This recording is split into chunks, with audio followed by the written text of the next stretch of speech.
What's up, you guys? Isaac here, also known as the RC Enthusiast, and today we have something totally different. So if you've been following my Instagram for a while, you know that I'm no stranger to rally cars. In fact, that's what kind of got my Instagram going.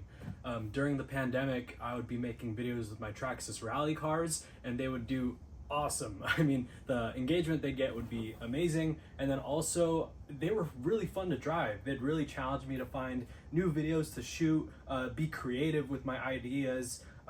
It was just a whole learning curve, and I really enjoyed it. And I thought, what better way to bring that sort of creativity back into my world now that I'm into UDRs than with a 7th scale rally car.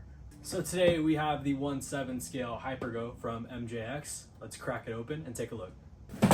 No factory seals, which is kind of interesting. Hopefully it's all in here. And look at how she's greeting us.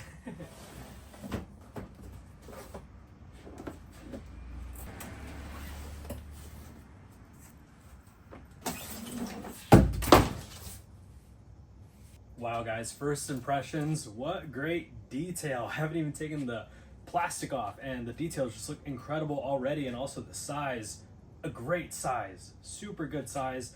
Smaller than a UDR, obviously, because rally cars are smaller than trophy trucks, but the 7 scale, you still get that length on it. It's about probably 2 feet long, and it looks amazing. Little ASMR.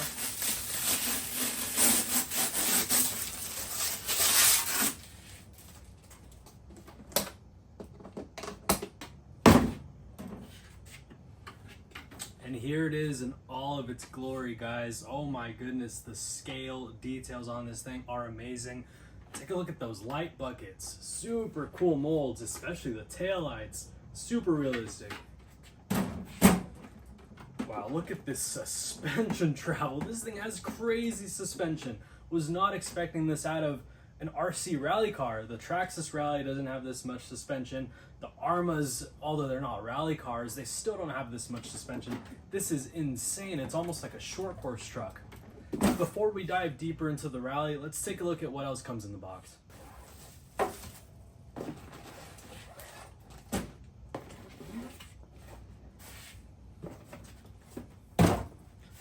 Alright guys, so we have our Hypergo 1/7 scale instruction manual.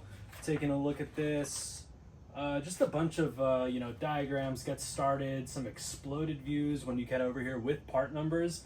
I'm gonna have to see where you can order parts for this, because I still to this day haven't really trust AliExpress and Temu with my information. So hopefully there's some actual hobby stores and dealerships that actually sell parts for this rig.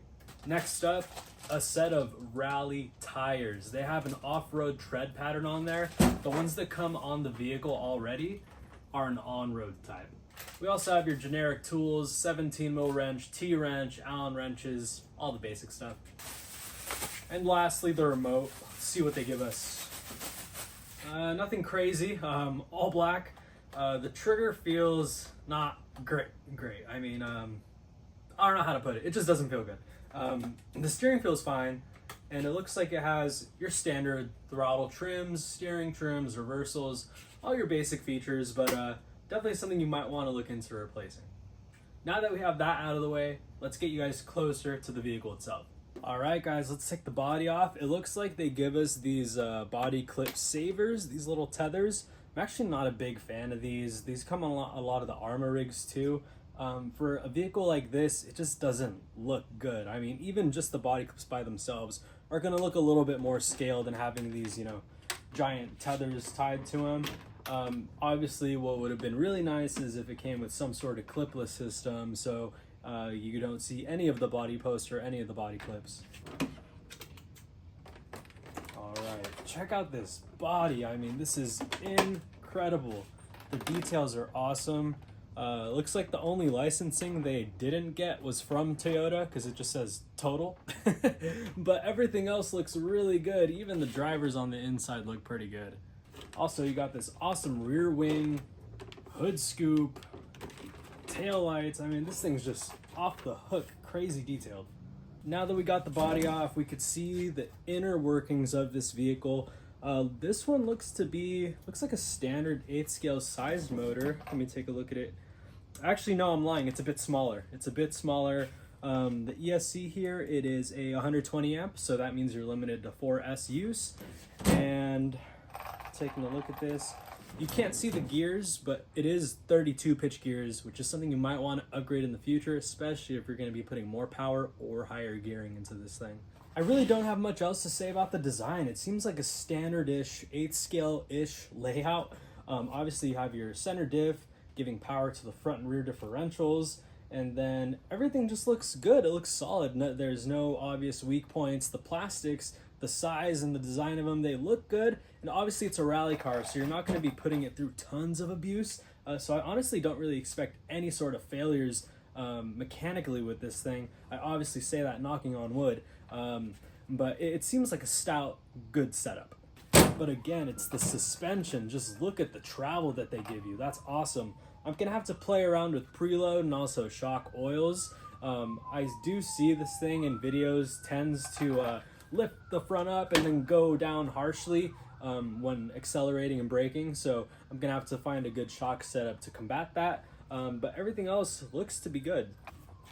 Here's the bottom of the chassis, a very nice, I'm assuming stamped aluminum, all black. You know that's gonna get messed up after a couple jumps.